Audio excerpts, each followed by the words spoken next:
Bonjour et bienvenue dans Outdoor Minds. Le risque, c'est un danger éventuel, plus ou moins prévisible, qui peut causer un dommage. Nous n'avons pas tous la même tolérance au risque. Certains en ont une aversion profonde, d'autres s'y exposent avec délice. Je suis Armelle Solélac, serial entrepreneuse, investisseuse et double tour du mondiste. Pour cette 6e saison, nous allons explorer les ressorts de la prise de risque avec des athlètes, des entrepreneurs, des investisseurs et des personnalités inspirantes. Allez, c'est parti pour une nouvelle rencontre. Cet épisode d'Outdoor Minds vous est offert grâce au soutien d'Above and Beyond, le fonds d'investissement Early Stage, spécialiste des secteurs du tourisme, des sports et des loisirs. Bonjour à tous. Alors, il est alpiniste, guide de montagne, il détient le record de vitesse sans oxygène sur le K2, duquel il a aussi réalisé le premier décollage au monde en parapente, idem sur le Broad Peak et bien d'autres aventures encore en montagne. Aujourd'hui, nous avons le plaisir d'accueillir Benjamin Védrine. Bonjour Benjamin. Bonjour Armelle, merci de m'accueillir. Alors Benjamin, est-ce qu'il y avait dans ton enfance des signes un peu précurseurs de ce qui est devenu ensuite ta vie ?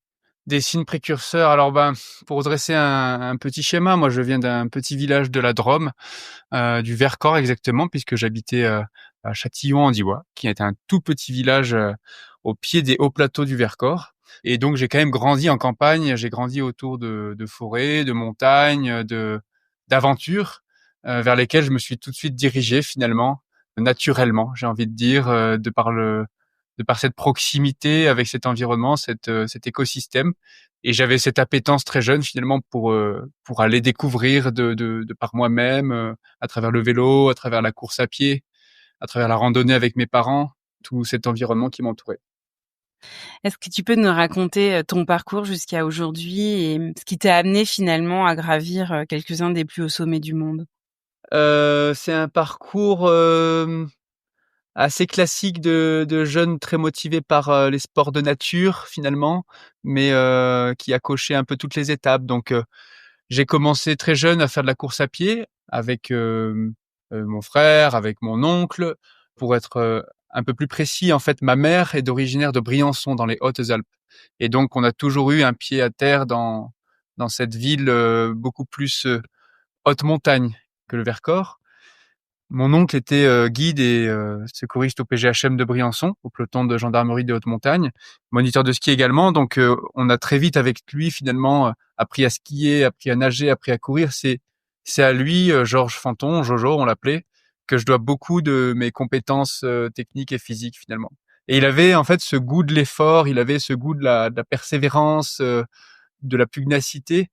Il faisait souvent l'Ironman d'Embrun, il faisait beaucoup de courses à pied en compétition. Et moi, je pense que ça m'a beaucoup inspiré à l'époque et il m'a conduit vers ce schéma-là jeune, même si on n'était pas dans l'excellence, on n'était pas dans l'élitisme. Il y avait ce goût d'aller donner le meilleur de soi-même à travers des petites compétitions locales autour de Briançon. Voilà, ça, c'est vraiment la base qui venait pas de moi-même, qui m'était proposée. Et j'ai accepté de faire toutes ces activités qui m'étaient proposées par mon entourage familial. Et puis ensuite, moi, j'ai trouvé un petit peu plus ma voie en essayant d'autres choses. Après mes 10 ans, vers les 12 ans à peu près, j'ai commencé à vouloir faire de la compétition en cyclisme. Alors, j'ai fait du vélo de route. J'étais au club de vélo de Cré, dans la Drôme. Et c'est à ce moment-là que j'ai découvert une étape un peu plus cadrée, plus aboutie.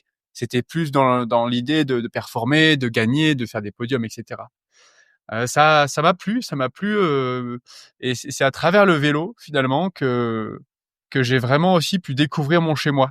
Je me souviens bien que je partais régulièrement autour de Châtillon et puis j'avais envie de savoir quel col se situait au-dessus de chez moi et comment le traverser pour ensuite aller côté Isère, puis revenir par un autre. Il y avait vraiment cette idée d'utiliser le vélo comme un moyen de déplacement, mais de découverte avant tout pour vraiment quadriller tout mon territoire, quoi. Et j'avais vraiment ce plaisir d'être dans les petites routes de la Drôme des collines, puisque on est vraiment à la frontière, hein, avec Nyons, qui est plus au sud, etc. Et il y a vraiment des routes incroyables sur lesquelles on peut pédaler. Et j'avais cette fougue à l'époque. Je me souviens vraiment de prendre du plaisir, un plaisir fou à découvrir par moi-même avec cette simplicité et juste l'effort. Tous les petits villages que mon père, médecin de campagne, médecin de village, parcourait en fait en allant visiter ses patients et puis il me racontait voilà qu'il avait fait tel hameau, etc. Et moi en fait finalement j'avais la possibilité de le faire sans avoir de voiture. Je trouvais ça formidable. Alors après cette étape vélo, quelle a été la suite? Voilà, après cette étape vélo, j'ai pris la direction des montagnes en découvrant les différentes pratiques, le ski de randonnée, le ski de fond, l'escalade, etc. Et après mon collège, j'avais vraiment envie de faire partie d'une section qui s'appelle la section sport nature du lycée du Diois. Et c'est une section qui se déroule sur 3 ans et dans laquelle en fait on découvre encore plus tous ces sports que je viens de citer, dont la spéléologie, le ski nordique, le ski de randonnée. Et heureusement, j'ai été retenu comme candidat et j'ai pu pendant 3 ans vraiment m'émanciper, m'épanouir à travers toutes ces aventures. Et c'est là que j'ai rencontré aussi beaucoup de mes partenaires qui sont restés de très bons copains, comme Léo Billon notamment, avec lequel je fais toujours beaucoup de choses en haute montagne. C'est un lycée qui était très formateur. Et puis en parallèle de ça, j'ai fait des équipes jeunes alpinistes. Donc ça, c'est la Fédération française des clubs alpins de montagne. Et j'ai fait toutes les équipes, c'est-à-dire de celle d'initiation, on va dire, jusqu'à celle de l'excellence avec le groupe Excellence Alpinisme National. C'est après mon lycée, pour le coup, ce groupe-là.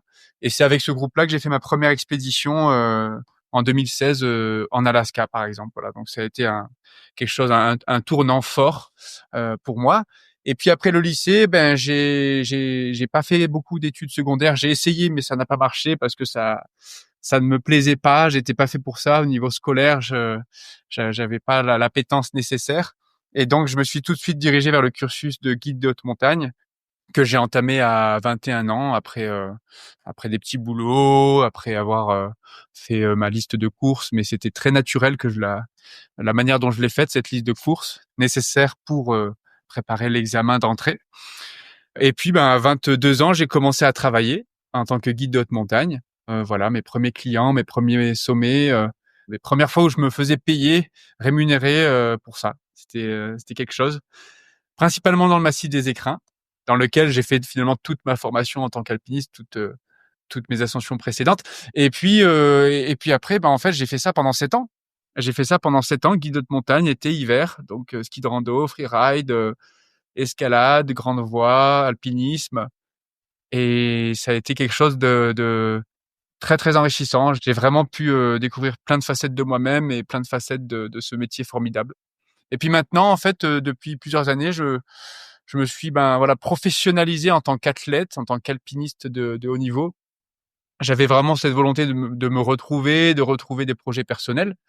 Et j'ai la chance depuis plusieurs années de pouvoir être suivi par des partenaires qui me permettent d'avoir une rémunération fixe et en plus de pouvoir payer en fait les projets pour lesquels je m'entraîne, souvent donc des expéditions à l'étranger, en Himalaya, en Amérique du Nord, ou ça peut être aussi dans les Alpes, puisque la performance va au-delà des expéditions. Est-ce que tu peux citer tes partenaires? Oui, bien sûr. J'ai The North Face qui me suit. C'est mon partenaire principal qui me donne le plus de possibilités d'en vivre et qui me suit le plus sur mes projets. Ensuite, au niveau local, j'ai Serre Chevalier. Après, j'ai Skywalk pour les vols de parapente, Cook and Run pour l'alimentation, Jules Beau pour les lunettes, Garmin pour tout ce qui est montre connectée, etc. Et j'ai eu un temps où j'ai fait avec Petzl, mais maintenant, ça s'est terminé depuis cette année. Et puis voilà. Est-ce que tu peux nous parler un peu des spécificités de tes activités sportives et éventuellement quelques anecdotes sur les grandes galères que tu as pu traverser?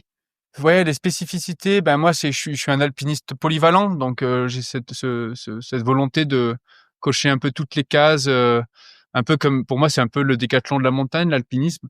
Donc il faut que je sois performant en escalade, que je sois performant en course à pied, en endurance du moins, en ski également. Quand je dis ski, pour moi, c'est ski de pentraise, ski alpinisme, que ça peut être les longs raids comme Chamonix-Zermatt, donc on va relier le plus vite possible avec les petits skis. Ça peut être du ski de pentraide, ouvrir des faces qui ont jamais encore été skiées, les enchaîner aussi. Ça, j'ai vraiment. Enfin, en gros, moi, ma spécificité, c'est vraiment d'essayer depuis quelques années d'innover dans le milieu de la montagne, de l'alpinisme avec un grand A, quoi.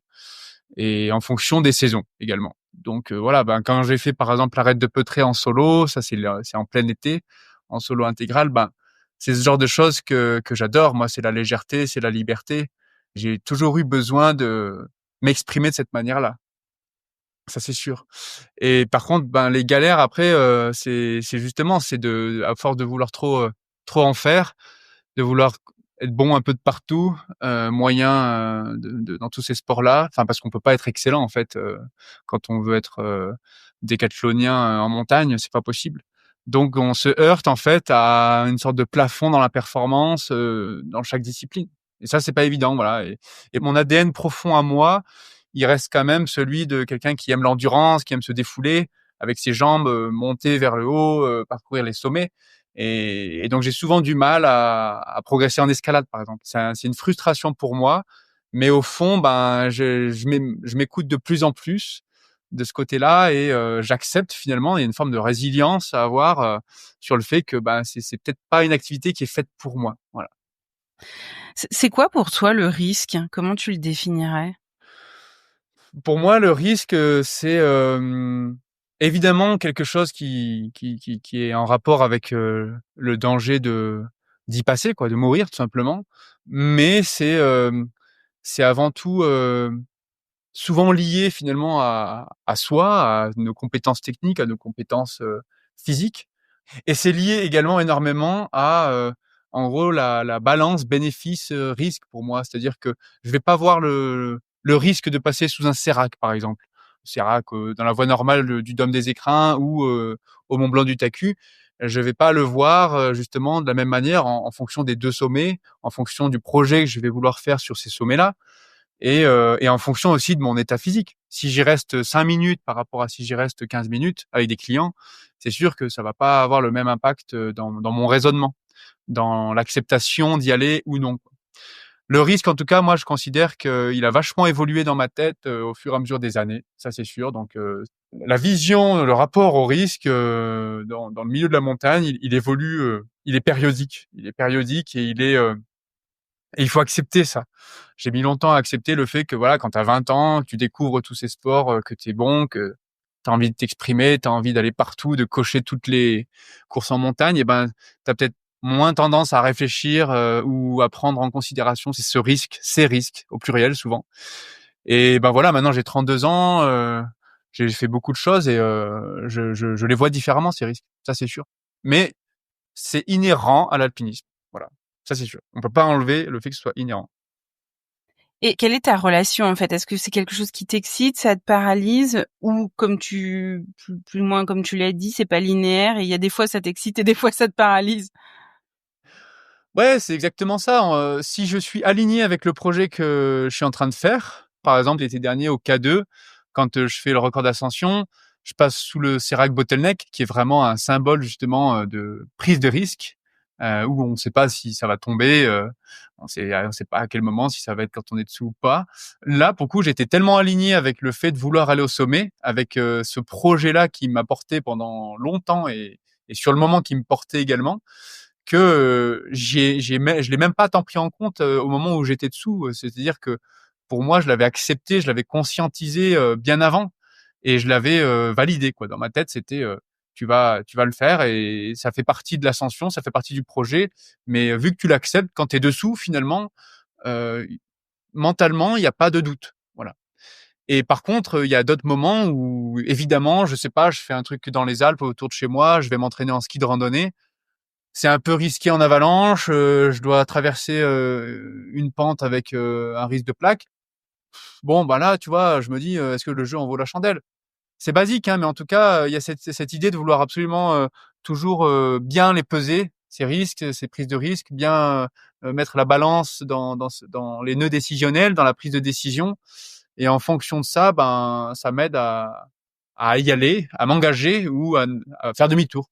Et maintenant, j'accepte beaucoup plus volontiers de faire demi-tour parce que ça me va pas, quoi. C'est pas, ça vaut pas le coup.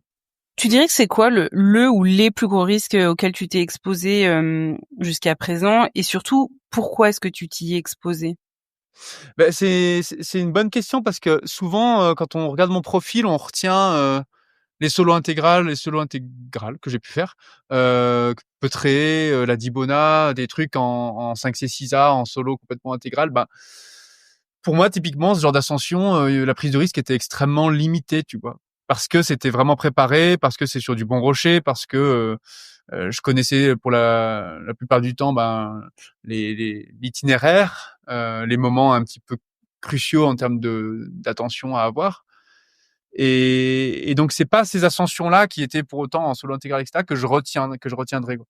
Ce que je retiendrai, c'est finalement, certains moments aussi avec des clients, des ascensions qui paraissent communes, complètement basiques, où on a l'impression de maîtriser notre métier. Mais il y a eu des journées où j'avoue, j'étais complètement fatigué, épuisé après avoir fait plusieurs autres ascensions auparavant. Et en fait, c'est dans ces moments-là où la vigilance descend, où tu as l'impression d'être en pilote automatique, où tu fais ton métier depuis toute la saison entière et tu as l'habitude d'être sur ces chemins escarpés du massif des Écrins, où tu te surprends parfois à avoir un degré de vigilance un peu réduit, à la baisse. Et là, d'un coup, il y a un contraste énorme entre ben, la concentration que tu devrais avoir par rapport au terrain qui est exigeant et ben, la fatigue que tu as, que tu éprouves et qui te fait parfois penser à autre chose, quoi. Donc il y a eu ces moments-là où j'ai pensé et voilà, je me suis mis un bon coup de pied aux fesses et puis bah ça a fonctionné, mais c'est pas forcément là où on penserait qu'il y a le plus de risques qu'il y en a le plus, quoi. Et ça a toujours été pour moi assez saisissant. En fait, c'est les moments où tu baisses ta garde que finalement j'ai eu l'impression de prendre le plus de risques. Je te donne un autre exemple. On fait la trilogie Dru Droite Joras avec Léo Billon. Là, on arrive au dernier sommet, le 3e jour au Grand Joras, de nuit. Superbe, tu vois. Et pourtant, là, la prise de risque, bon, mauvais rocher, longueur compliquée, plaquage très fin en glace, etc. Tout se passe bien, à peu près. On descend des Grandes Joras et après le refuge Bocalaté, donc il y a des grandes pentes de neige. À la toute fin, il y a une barre de 150 mètres à peu près avant d'atteindre la vallée. Et là, en fait, ben, j'ai glissé tout simplement sur la neige dure. Mes crampons n'ont pas bien pris parce que c'est des tout petits crampons au niveau de la talonnière. Et là, j'ai commencé à partir sur 2 mètres. Je me suis arrêté juste avant la barre de 150 mètres, tu vois.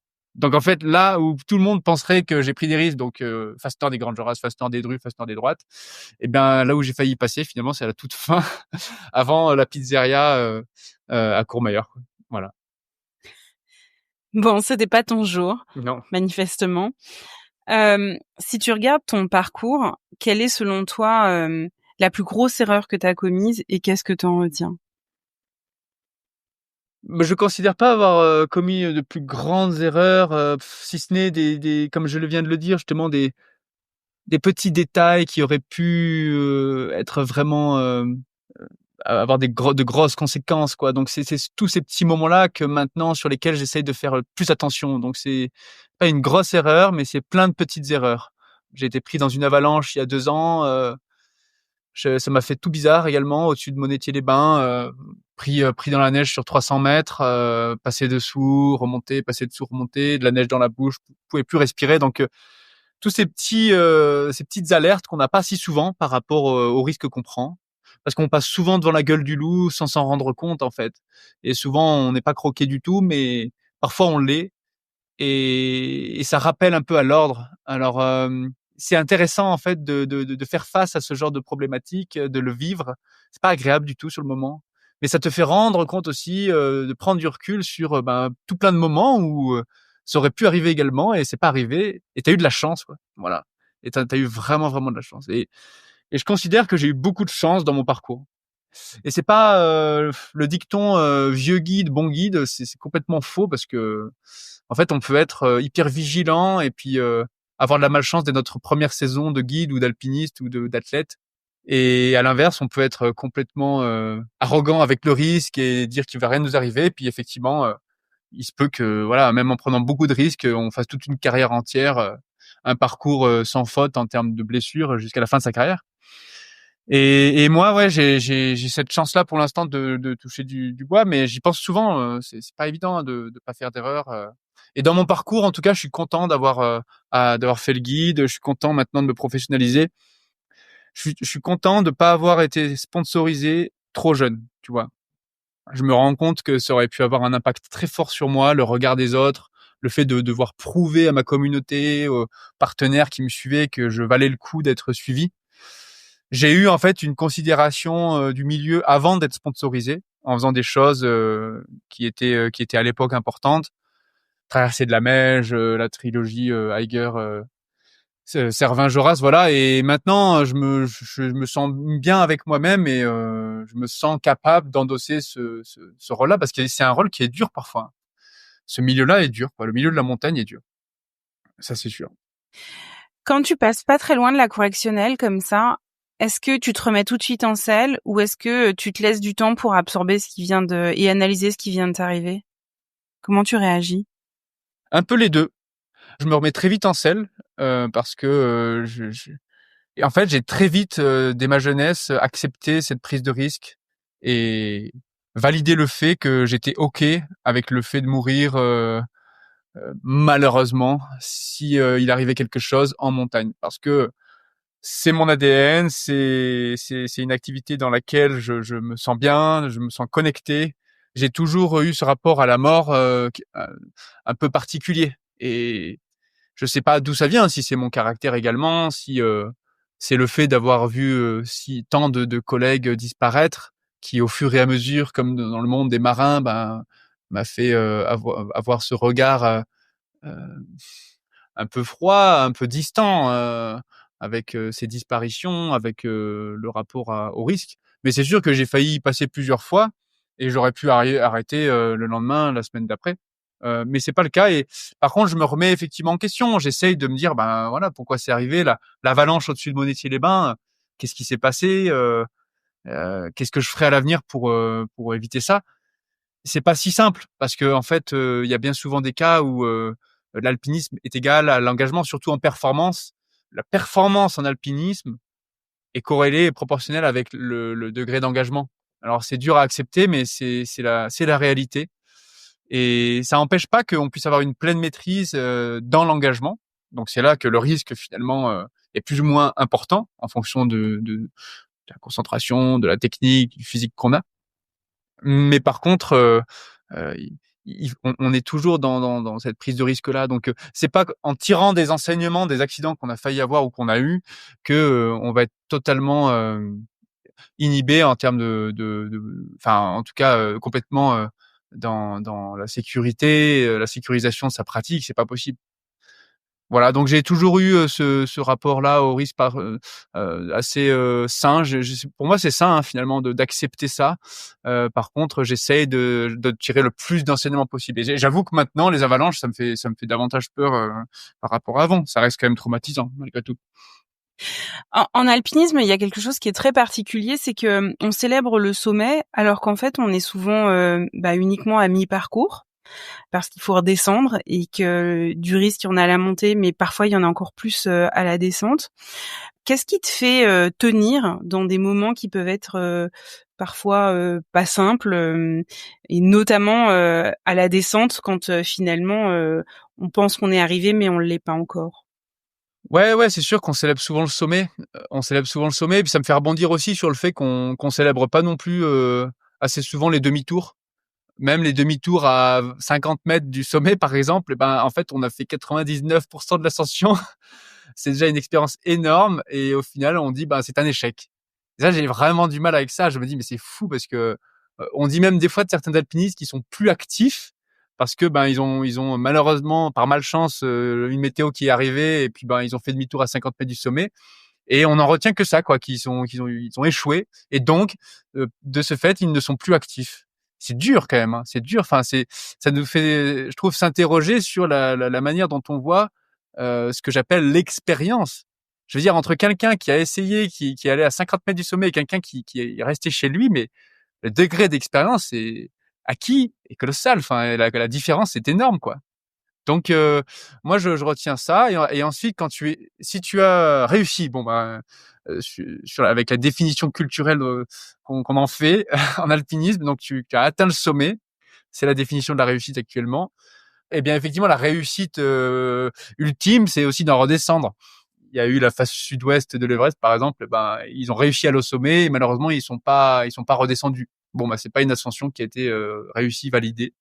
Ils sont toujours là-haut. Pour moi, ça a toujours, j'ai toujours eu mon oncle, je le rappelle d'ailleurs, qui était secouriste en haute montagne à Briançon, qui m'a toujours tenu ce discours-là de toujours faire attention à la descente parce qu'il en a tellement ramassé en fait des corps ou des gens entreliés, etc. en montagne qui avaient sous-estimé ce moment-là. Mais j'avoue que c'est quand même difficile mentalement de ne pas avoir une influence dès lors que tu as fait le sommet. Il y a quand même un tel point d'aboutissement mentalement, une telle joie, un tel bonheur que au niveau hormonal, il doit y avoir avec l'adrénaline, avec la réussite, le succès, quelque chose qui fait qu'effectivement on a tendance à décrocher, quoi. Et ça, je l'observe quand même à chaque fois. Et j'ai ce besoin de toujours devoir me forcer, c'est me forcer vraiment, hein, essayer de switcher, de repartir sur un mode bon presque ascensionnel, j'ai envie de dire, où je vais avoir un degré de concentration très élevé à nouveau. Et il faut peut-être changer ça, peut-être à l'avenir finalement. On l'a toujours dit hein, depuis qu'on est jeune, mais si j'avais à former des jeunes, je les formerais davantage sur ce volet-là, sur la descente. Ça c'est clair. Alors, on a parlé de tes erreurs et de ces moments difficiles. À contrario, est-ce que tu as des grands accomplissements, des grandes satisfactions dont tu es particulièrement fier? Moi, je suis quelqu'un d'assez insatisfait. Je suis quelqu'un qui a besoin de toujours imaginer avoir fait mieux. Quand je descends de la face nord de l'Eiger en 5 jours, bah, je me dis: «Bah, tiens, on aurait pu le faire peut-être en non-stop, à la journée». Enfin, c'est pour moi d'ailleurs l'avenir de l'alpinisme, hein, c'est grâce aussi à cette vision-là de vouloir toujours faire un peu mieux, hein. Et c'est comme ça qu'on voit d'ailleurs des jeunes aujourd'hui qui s'engagent dans des itinéraires, c'est les générations évoluent et là, cet hiver encore on le voit, c'est formidable je trouve de s'apercevoir qu'avec un petit degré, non pas forcément d'insatisfaction, mais de volonté d'innover, de volonté de faire un peu mieux que ce qui a été fait, aussi bien à titre personnel que communautaire. C'est avec cette envie-là, ce mood-là, cet état d'esprit-là qu'on fait des belles choses, je trouve. Et pour autant, oui, bah, je suis quand même content en tant qu'alpiniste, enfin comblé d'avoir fait certaines choses comme de la haute altitude, que ce soit le K2 cet été, mais finalement pour moi la première expédition dans le monde des 8000, donc il y a 2 ans au Broad Peak, et ma tentative au K2, c'est des moments extrêmement forts et c'est même pas forcément du coup les réussites que je retiens. J'en parlais tout à l'heure, mais typiquement au K2 il y a 2 ans, pour moi c'était un moment extrêmement fort et j'en suis presque fier d'avoir essayé, d'avoir tenté, d'avoir été dans l'audace et d'en ressortir beaucoup plus fort, beaucoup plus fort. En fait, je suis fier de ce qui m'a vraiment construit. Et c'est pas tout le temps les réussites qui m'ont construit en tant qu'homme et en tant qu'alpiniste. Et ça, je l'ai vraiment remarqué, quoi. C'est souvent en essayant, en échouant que finalement j'ai pu en tirer le plus d'enseignements et j'ai pu aussi avoir le plus de compétences après coup. Et puis des fois même le plus d'émotions, enfin le plus de parce que une réussite, ça peut être fade, hein, parfois, hein. Une réussite, si elle a été mal menée, qu'on a mal grimpé, qu'on a fait les mauvais choix, mais qu'on a réussi quand même à aller au sommet, mais par exemple la météo était vraiment pas bonne et le degré d'engagement était trop important, il peut y avoir presque un sentiment de dégoût avec ce qu'on vient de faire, avec ce qu'on vient de réaliser. Donc c'est pas forcément les réussites qui m'ont rendu fier. Mais voilà, pour l'instant, je suis très content de mon parcours et j'espère juste qu'il continuera et j'ai un peu peur qu'il s'arrête prématurément parce que j'ai quand même très peur d'y passer et j'ai très peur des blessures, etc. Mais je travaille là-dessus. J'essaie de travailler là-dessus avec mon préparateur mental. Quel est le meilleur conseil qu'on t'ait donné? Le le meilleur conseil qu'on m'ait donné, c'était Christophe Moulin quand j'étais dans les équipes jeunes, et bon, bah, c'est le conseil bateau, c'était Arnaud Guillaume aussi qui me disait ça, mais les deux, hein, de toute façon, ils étaient de pair, hein, c'est pas pour rien, de pas confondre vitesse et précipitation. Et c'est vrai que moi, on m'appelait à l'époque cheval fougueux. J'avais cette fougue, cette envie, mais d'un côté, c'était beau quand je prends du recul et que je regarde qui j'étais avant. J'avais ouais, c'est cette innocence d'aller hyper vite, mais par exemple, eh ben, avec Christophe Moulin, qui était un de mes idoles quand j'étais jeune, parce que oui, j'avais des idoles et je me suis construit à travers, entre autres, un petit peu eux, des déterminismes. Eh ben, on fait l'arête nord-est de la Meige orientale. J'étais encordé avec lui, donc moi, hyper impressionné, hyper motivé à lui montrer que j'étais capable d'aller vite parce que lui aussi, il avait ce goût de l'effort, de l'endurance. Et puis là, sur l'arête, je perds mon piolet parce que je confonds vitesse et précipitation. Donc je me précipite sur un passage d'escalade et puis mon piolet tombe. Et là, Christophe Poulain va le chercher. Alors pour moi, c'était la honte. J'étais là, mais c'est mon idole qui est en train d'aller chercher mon piolet que je viens de faire tomber. Là, j'ai tout perdu, voilà, sa reconnaissance, etc. Et puis, évidemment que non, lui, il avait 50 ans et ça l'a fait plus rire qu'autre chose.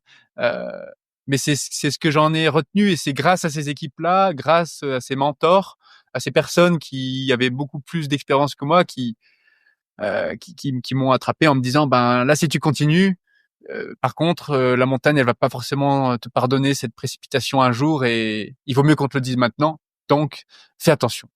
Confonds pas vitesse et précipitation. Et toi, quel est le conseil que tu donnerais à quelqu'un qui aurait envie de se lancer dans une aventure, qu'elle soit sportive ou entrepreneuriale d'ailleurs? C'est pas évident comme conseil à donner, de trouver un bon conseil quand on vient de la montagne parce qu'il y en a tellement. J'aimerais tellement pouvoir donner de conseils et quand depuis que j'ai arrêté le métier de guide en plus, j'ai de moins en moins ce rapport avec les gens où je donne des conseils donc là j'aurais envie d'en donner 1000 parce que c'est un environnement compliqué comme celui de l'entrepreneuriat. Mais ce qui est sûr, c'est ce qui revient de plus en plus au fur et à mesure que tu vieillis, je trouve et que tu t'assagis d'une certaine manière, c'est de comprendre d'où vient la genèse du projet, d'où vient cette envie de réaliser ce projet-là.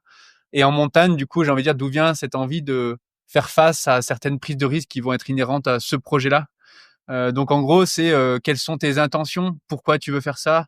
Ça peut paraître bateau, mais c'est ce qui peut générer beaucoup de questionnements, peut-être des bifurcations à prendre si on se les pose. Il peut qu'il y ait finalement des réponses de l'ordre de non, en fait, j'ai pas forcément envie de faire ça comme ça, mais on va trouver un autre chemin et une autre façon peut-être d'arriver à son objectif.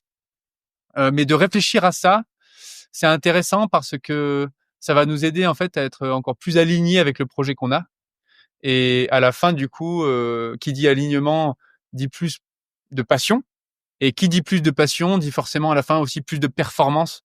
Parce que la performance ne peut pas être fait à 100%, enfin à son maximum s'il y a pas une passion profondément, quoi. On peut pas aller s'entraîner pour un projet si on n'est pas si motivé que ça, parce que si notre intention est pas alignée avec nous-mêmes, il y a un moment donné dans la phase de construction du projet où ça va bugger, quoi. Et la montagne, vu qu'elle pardonne pas, en plus, ça vaut pas le coup si on n'est pas vraiment habité par la chose qu'on a envie de faire. Donc voilà, c'est le principal conseil que je donnerais, c'est de s'interroger sur pourquoi on fait les choses. Alors, tu parles d'interrogation, mais est-ce qu'il y a quelque chose que tu sais avec une absolue certitude? Je sais avec une absolue certitude maintenant que l'alpinisme, la montagne n'est pas en soi une quête n'est pas la seule quête du bonheur. Pour moi, je pense que c'est important. Quand on est jeune, parfois, on est tellement embrigadé par soi-même, on est tellement dans cette certitude que on ne peut être nourri que d'une seule manière, que par une seule passion, un seul objectif. Maintenant, j'ai cette sagesse de me dire qu'un jour, peut-être que je pourrais passer à autre chose. Et finalement, ça fait presque du bien de se dire, voilà, je le fais tant que je suis motivé, tant que je suis passionné. Mais un jour, si ça s'arrête, c'est pas grave, je pourrais passer à autre chose. C'est peut-être un peu vieux conte que dire ça, mais je le ressens de plus en plus au fur et à mesure des années. Et du coup, j'ai un degré de légèreté, j'ai moins ce lien euh, presque fusionnel avec la montagne enfin fusionnel dans le sens, tu sais, de mariage, quoi. Genre jusqu'à la fin de ta vie, tu seras en montagne. Non, c'est être aussi ouvert à d'autres perspectives, d'autres possibilités. On est des êtres assez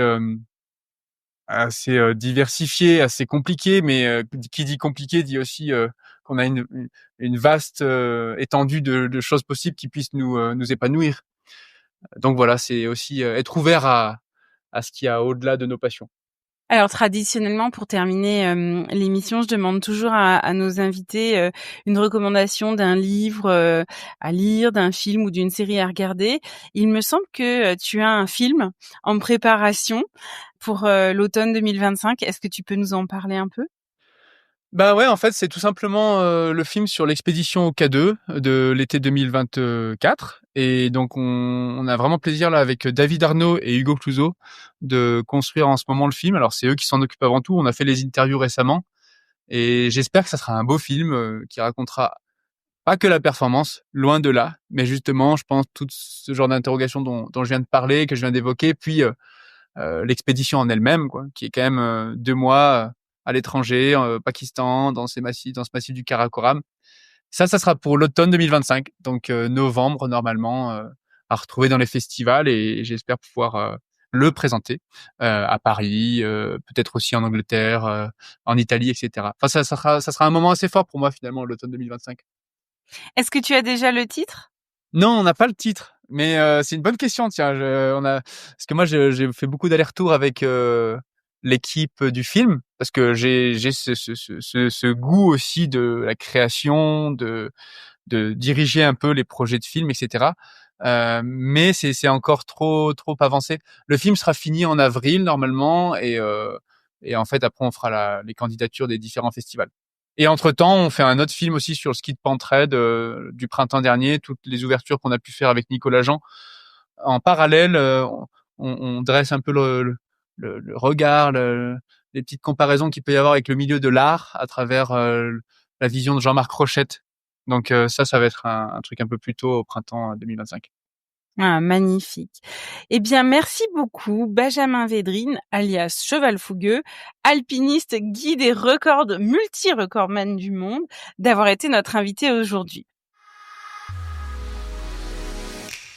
Voici les 3 points clés à retenir de cet épisode. Le premier, c'est que le risque n'est pas linéaire, il est périodique. Tantôt on l'accepte, voire il nous excite, tantôt il nous paralyse et on le refuse. Le plus difficile, finalement, c'est de bien l'évaluer. Le deuxième point, c'est que qu'on soit en montagne ou en entreprise, eh bien, quand vous vous trouvez en mode pilote automatique, c'est souvent les moments les plus risqués. Et enfin, le dernier point, on célèbre beaucoup les sommets, mais pas suffisamment les demi-tours. En réalité, on devrait plutôt célébrer les points d'expérience acquis lorsqu'on se lance dans un projet, quelle qu'en soit l'issue. Merci à tous d'avoir écouté Outdoor Minds. Cet épisode vous a plu? Je vous invite à le partager autour de vous et à me soutenir en mettant une note de 5 étoiles avec un commentaire sympa. Cela m'aidera beaucoup pour faire connaître ce podcast et mettre en lumière tous ces leaders qui le méritent. Vous voulez découvrir de nouvelles personnalités inspirantes? Alors je vous donne rendez-vous la semaine prochaine. À très vite sur Outdoor Minds.